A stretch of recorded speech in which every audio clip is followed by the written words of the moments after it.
Time travel से जुड़े कई मामले अतीत में सामने आते रहे हैं, जिसने लोगों को हैरान भी किया है और टाइम ट्रेवल जैसी कंसेप्ट पर चर्चा करने पर मजबूर भी किया है।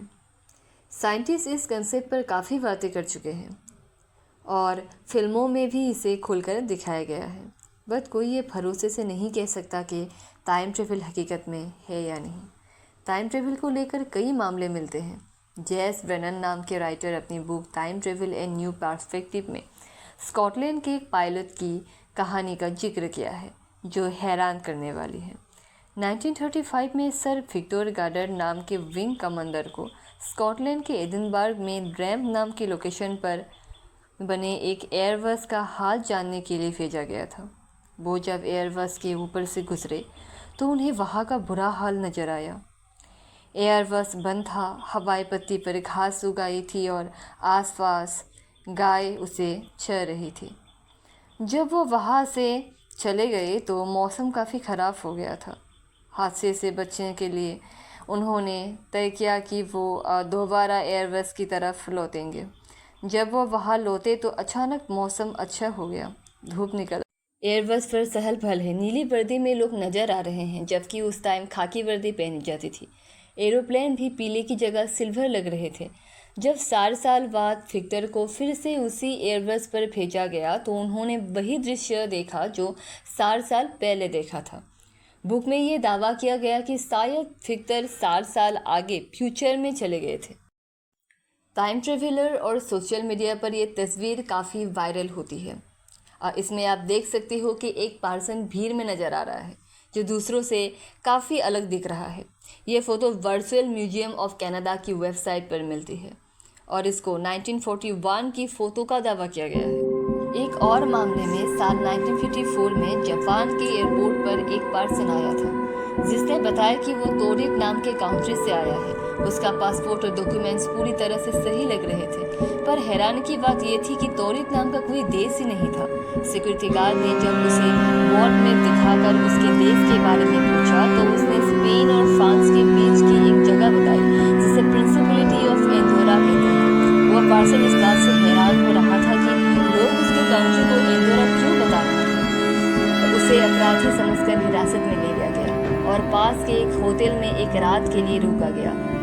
कमरे के बाहर 2 सिक्योरिटी गार्ड था, पर अगली सुबह जब कमरे के अंदर देखा गया तो वो पर्सन गायब था और साथ ही उसका डॉक्यूमेंट्स। टाइम ट्रेवल पर कई बेहतरीन फिल्में भी बनाई गई हैं। इन फिल्मों में पास्ट, फ्यूचर और टाइम के बदलाव को बहुत ही रोमांचक तरीके से दिखाया गया है। बैक टू द फ्यूचर ये एक बहुत ही फेमस क्लासिक फिल्म है। इसमें एक लड़का गलती से 30 साल पुरानी दुनिया में पहुंच जाता है।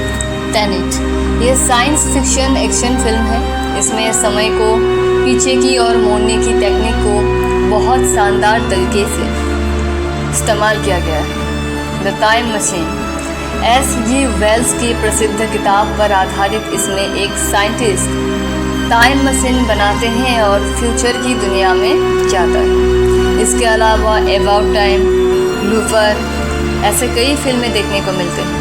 टाइम ट्रेवल के जरिए फ्यूचर में जर्नी करना पॉसिबल है। यह पूरी तरह से प्रमाणित और साइंटिफिकली पॉसिबल है। टाइम ट्रेवल एक ऐसी अवधारणा है जिसके जरिए किसी काल्पनिक या वैज्ञानिक तरीके से समय की पास्ट या फ्यूचर में आगे या पीछे की यात्रा की जाती है। साइंस के अनुसार फ्यूचर में जाना पॉसिबल है, बट पास्ट में जाना अभी भी एक बड़ा मिस्ट्री है।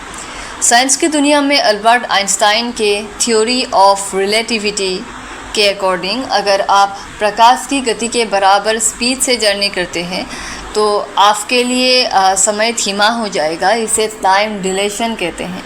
जब आप वापस धरती पर आएंगे तो देखेंगे कि धरती पर कई साल बीत चुके हैं और आप फ्यूचर में आ गए हैं।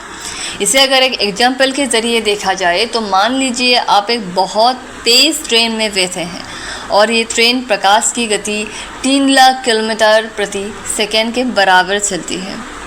अगर आप इस ट्रेन में 1 साल सफ़र करते हो तो आपके लिए 1 साल ही बीतेगा, लेकिन ट्रेन से जो दुनिया बाहर खड़े हैं उनके लिए कई साल बीत जाएंगे और जब आप ट्रेन से बाहर आएंगे तब तक आप फ्यूचर में पहुंच चुके होंगे। साइंटिस्ट ने स्पेस में उड़ने वाली घड़ियों से इसे साबित भी किया है। अर्थ की परिक्रमा करने वाली सैटेलाइट की घड़ियाँ ज़मीन पर मौजूद घड़ियों से थोड़ा अलग चलती। आइंस्टाइन के अकॉर्डिंग ग्रेविटी जितना मजबूत होगा, समय उतना ही धीमी होगी। एग्जाम्पल के लिए एक ब्लैक होल के पास समय बहुत धीमा बनता है क्योंकि इसका ग्रेविटी बहुत ज़्यादा होता है। आइंस्टाइन ने एक लीप के एग्जाम्पल दिया था। अगर आप स्पेस में एक लीप में बंद है जहाँ कोई खिंचाव या ग्रेविटी नहीं है और एक मशीन उस लीप को ऊपर की ओर खींचती है तो आप ज़मीन पर गिरेंगे। आपको बिल्कुल वैसा ही महसूस होगा जैसे पृथ्वी पर ग्रेविटी के कारण होता है।